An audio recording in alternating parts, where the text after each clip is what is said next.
वाटलं तर सांगायचं नाही तर ते मशीन आपलं डबडं घ्यायचं आणि मला याचं डबडं घेऊन येता. ते चांगले कामा नाही आहे दादा.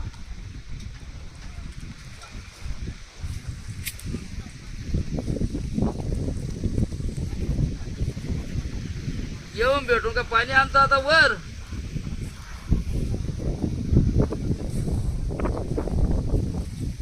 ती आता फुटी तुम्हीच मारली चुकी का. 2-3 फूट बाजूला गेलं उजून दुसरा लावायचा का.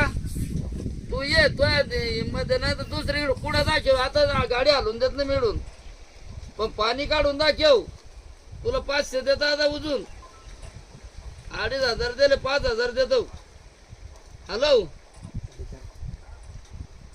तुला 5,000-4,500 दिले आता 5 देतो पण तू मला पाणी काढून दाखव. कधी तर आपल्या बापाची गाडी राहीन का इकडे उभीत राहायला. तू आता येतात ताबडतोब गाडी उभा जागेवरच घेऊ पलटून. जाऊन दे आता हे गेलं.